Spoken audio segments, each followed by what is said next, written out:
You're watching this video right now, probably because something caught your eye. Maybe it's because you know that the Lord has a plan for you and there's something that He's been calling you to do, something that He's been prompting you to do, something that you felt pretty strongly that you need to move in the direction.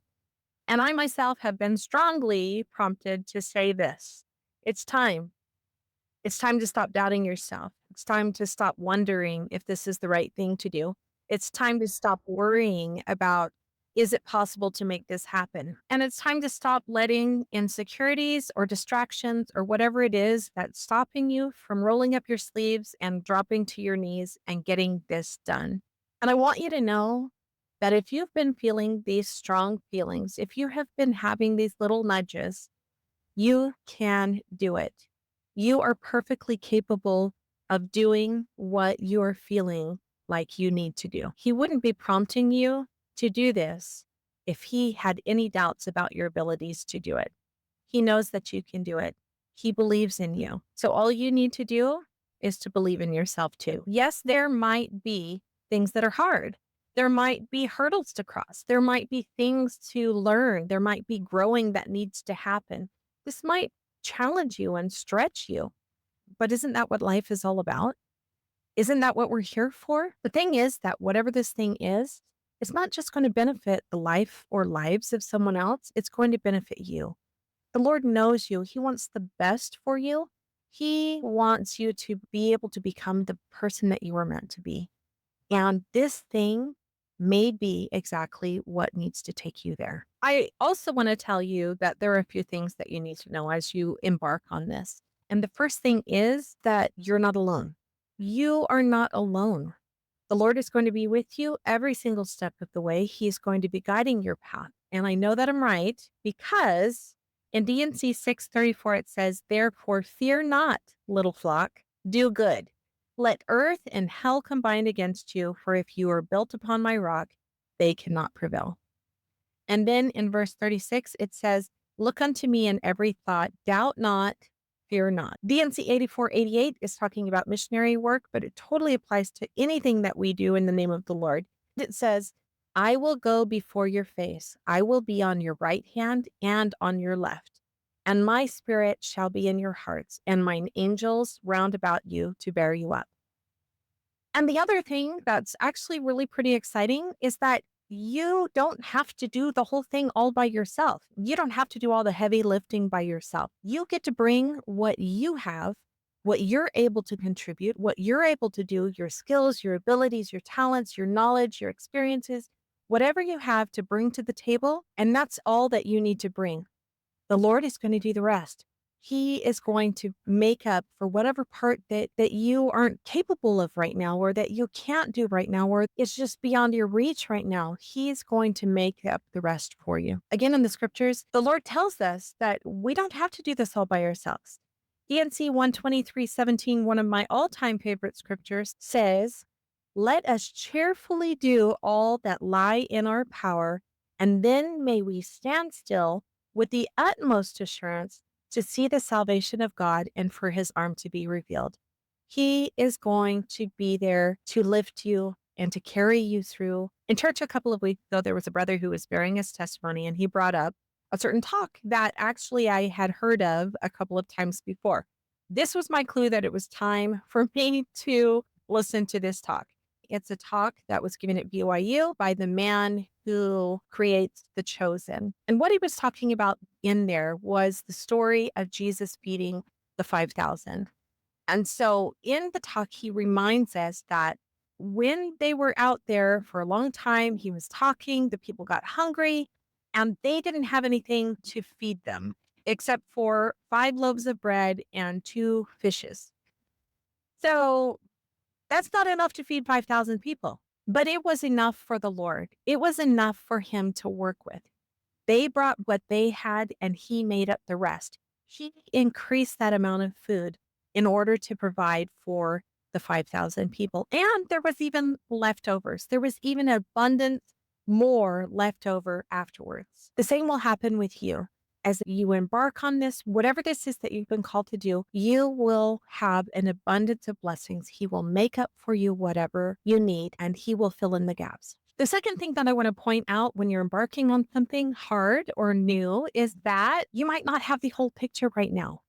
And that is scary and that is hard because, if you're like me, I want to know where I'm going with this. I want to know what's going to happen and I want some guarantees with it. But the truth is that you might not know the whole picture. You may only feel prompted at this time to start with just one step. Just take one step and move forward. And when you take that one step forward, then you stop and you ask for more. You ask for what's next. Take another step, ask for more. What's next? He will provide the guidance all along the way. And I am telling you, it will open up to something bigger and more wonderful than what you thought it could be in the beginning because he knows the big picture. He has the big picture. He knows what we're about. He knows where we're going. He knows what we can become. And if we just take that step forward, he can guide us along the path to what we need to do and who we can become. I really like what Elder Neil L. Anderson in a 2008 conference said about this. He says, when we remain steady and patient as we progress through mortality, at times the Lord's answer will be, you don't know everything, but you know enough. And then again in Proverbs 3:5-7, we all know this scripture. Trust in the Lord with all thine heart and lean not unto thine own understanding. In all ways acknowledge him, and he shall direct thy paths. Be not wise in thine own eyes. We just have to put our trust in him. We have to trust that he knows where we're going and what we're doing, and he will guide us along the way. So that means that we don't really necessarily need to know the outcome or how it's going to turn out from the beginning, or even the big picture of what this is going to take us to. I recently watched a podcast and they were interviewing, I know her first name is Jenny. I don't remember her second name. I thought it was so amazing because she felt prompted that she was supposed to join this American Ninja competition. She just felt like this was something that she was supposed to do. She was supposed to participate in this competition. And she didn't know anything about it and she didn't know what to do. She had no preparation and she had no idea at the time that she was asked to do this that eventually she would participate in 5 of these competitions and it would open up all of these missionary opportunities. It would open up all of this growth for her and it would open up this wonderful experience for the art that she did. We don't have to know the beginning from the end. The Lord is going to take us to amazing places if we let him. Another thing that you will want to remember is that there are likely going to be bumps in the road. This is probably not going to be smooth sailing and an easy process. And I know that we know that because we know the gospel and we know that we're put on this earth to have trials and challenges and obstacles and there's opposition in all things, right? But to keep that in mind, because sometimes, I don't know about you, but when I have a prompting to do something, I kind of feel like, okay, this is the thing that I'm supposed to do. So it should be easy. And then as things start getting a little bit hard, that's when I start doubting myself. That's when I start fearing. That's when I start going back on it, wondering if I got it right in the first place, wondering if that really was personal revelation, wondering if this is the right thing to do. And then I backtrack or I give up or I stop and I halt. And that's not what we need to do. We need to just push through. There's going to be opposition. Stay the course. I looked up this quote by Elder Quentin L. Cook, and he said, I testify that the atonement of Jesus Christ covers all the trials and hardships that any of us will encounter in this life. We can be assured that he is there and we are safe in his loving arms. So even when we have those obstacles, even when we have those bumps, he's there. We just need to turn to him. And a part of that is something that I've actually really been experiencing lately myself, which is that there really is opposition. The adversary is real. And whatever you're being prompted to do, whatever you're being asked to do, whatever you're feeling compelled that you should be doing, that probably means that it's a good thing. It's a good thing. And if it's a good thing, who is it that doesn't want you to accomplish this good thing? Well, it's Satan. He doesn't want you to accomplish this good thing. He doesn't want you to do whatever it is, serve others or have missionary work or do something in your life that is going to benefit the lives of other people, benefit yourself, preach the gospel, spread the word, whatever it is that you're being asked to do. Satan doesn't want it. And when he doesn't want it, he's going to increase the pressure on you. He's going to tighten the screws. He's going to start pushing those buttons hard. And I know this because I have felt this in an incredible way lately. It has been just unnerving how hard he has been pressing my button. And, just actually a week and a half ago, I had an experience where I just was like, God, why is this so hard? Why is this so difficult? Why, when I know that this is what I'm supposed to be doing, am I doubting again? Why am I doubting again? Why is this so hard for me? And all of a sudden I realized, I just stopped and I realized it's like, you know what? I don't even think this is coming for me. I don't think that all of this negativity is coming from me. I think that Satan really doesn't want me to accomplish this. He doesn't want me to do this. And you know what? I'm not going to give in to that anymore. I'm not going to give in to that anymore. So at that time, I just said, get out of here, Satan. Leave me alone. And I said a prayer to help me to keep the influence away from me. And as soon as I did that, as soon as I called on my Father in heaven to protect me, to shield me from those influences, as soon as I told Satan to get out, leave me alone. You know the saying, not today, Satan. Well, that's what I had to do. And that's what I've had to do consistently every step of the way so that I can stay on track with what I know that I need to do. I found this awesome talk back in 1971 where Marion G. Romney was talking about Satan and his influences.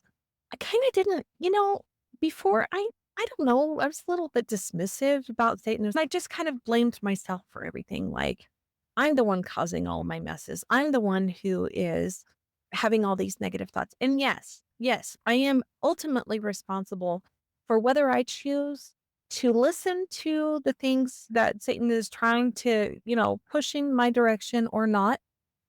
But acknowledging that there is someone who has a real interest in seeing that I am miserable, in seeing that I don't accomplish what my Father in heaven is asking me to do, that knowledge, that acceptance, that realization has given me more power to fight that influence, more power to stand up and take control of my life. So Marion G. Romney says, Satan is irrevocably committed to countering and overcoming the influence of the Spirit of Christ upon men.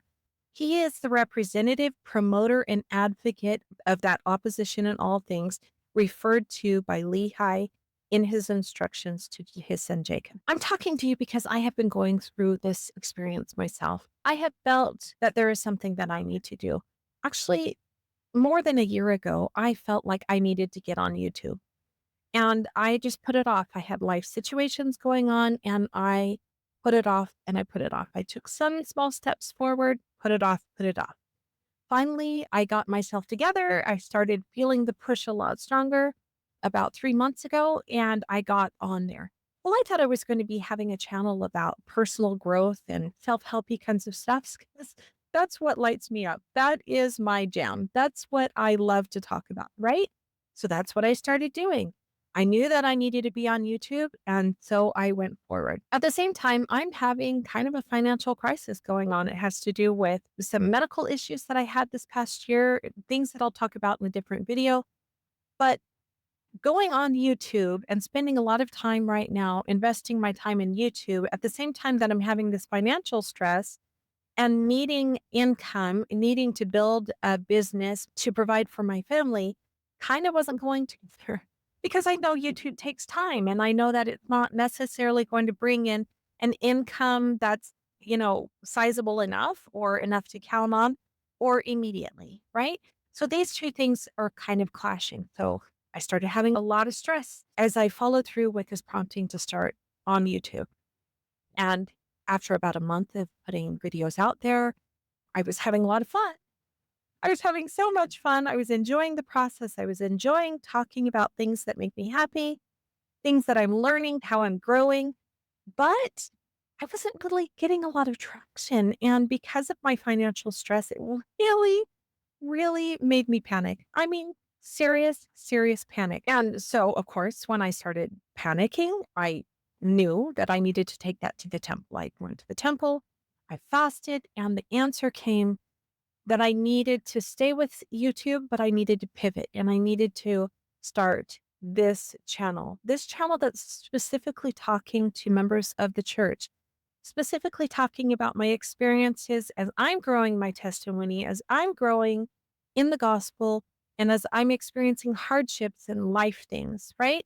So I agreed. I spent hours in the car talking with Heavenly Father. I came to this understanding. I felt the Spirit so strong. And I'm going to do it. I'm kind of nervous about that, but I'm going to do it. So I went home and I started planning it and I started doing what needed to be done so that I could make this happen, having a new channel. So, yeah, but then I talked myself out of it. I gave in to Satan poking me and I doubted myself. Was that really real? And maybe I was overreacting and maybe I just was too panicked. So I turned my focus towards building my online business, turned my focus back to making my other videos for the other channel. Well, a little bit more time passed by, another couple of months passed by. I made more videos. And again, I got no traction. Nothing even worse than before. And so the worry and the stress and the panic started coming in again. What am I doing here? I need to know. Well, this time, instead of a couple of hours in the car, I spent days praying and crying and really soul searching to try to understand Heavenly Father's will, to try to know what I needed to do. And the answer came when that brother told me about the 5 loaves and the 2 fishes. And I went home and I watched that video and I understood that I needed to just give what I can give. Well, why was there hesitancy? Why was it so much harder for me to start this channel versus the other? Well, to tell you the truth, it's a lot of negativity. I mean, anger and hate and accusations and all kinds of negative ugliness that goes on and that is directed towards members of the church online. And I didn't want to have anything to do with it. I don't want to be attacked. I don't want to be accused. I don't want to be questioned and poked at and judged because of my beliefs. But it's been very, very clear to me this is what I need to do. So all of the things that I have been telling you, all of the things that there is opposition, that there is an adversary, that the Lord is going to be with you, and that He is going to make up the difference. All of that has been coming about from my own experiences as I have gone through this battle within myself to get myself on board to doing these things. And here's the amazing part. It wasn't just that one talk that convinced me. In that one talk, I watched it. In fact, I watched it 2 times, maybe 2.5 or 3 times. I don't know. But I watched it and I prayed and I stopped and I pondered and then I just gave myself some space and some time. And as I was giving myself space and time, I was scrolling through my YouTube videos, right? And what came up? Video after video of other Christians who were talking about listening to God, following His will. And I am not kidding you. In those videos, at least 3 of them actually brought up the 5 loaves and the 2 fishes story. That is not a coincidence. Not a coincidence. The Lord knows that I need to know that I just need to bring what I have, that I just need to bring myself, and He will do the rest. He will take my 5 loaves and my 2 fishes, and He will make it into what He needs it to become for me, for my family, and for anybody else who He needs me to make these videos for. Is it possible that I'm making these videos just for myself, for my own learning, for my own growth, for my own betterment? Yes. It's totally possible. Is it possible that I'm going to make these videos and put them on YouTube and it's not going to go anywhere and it may not help anybody else? Yeah, that's totally possible. But isn't that amazing? Isn't it incredible that the Lord loves me and knows me enough that He is prompting me to do something that's really hard for me because He knows that this is what's helping me to learn all of the lessons I talked about just now. And He's helping me to turn to Him more intently, more deliberately, more intensely, so that I can build my connection with him, so that I can feel his safety, so I can feel his love, so I can feel his security, and so I can build my trust with him. If that is the only reason that I have been asked to start this channel and to make these videos, then it is worth it. And I am so, so grateful. And the same thing will happen for you. Whatever it is that you have been asked to do, whatever it is that you're feeling prompted to do, there is something wonderful. There is something beautiful. It may be hard. It may be heart wrenching. It may really take a lot from you that you don't think you have to give. But I know that you can do it. I know you can do it because he can do it, because he loves you. He wants the best for you, and he will make it happen. I hope that this video has helped you in some way. I hope that you know how much you are loved by your Father in heaven, how much he loves you. I wish you all the best as you embark on this new adventure. Take care of yourself, and I'll see you soon.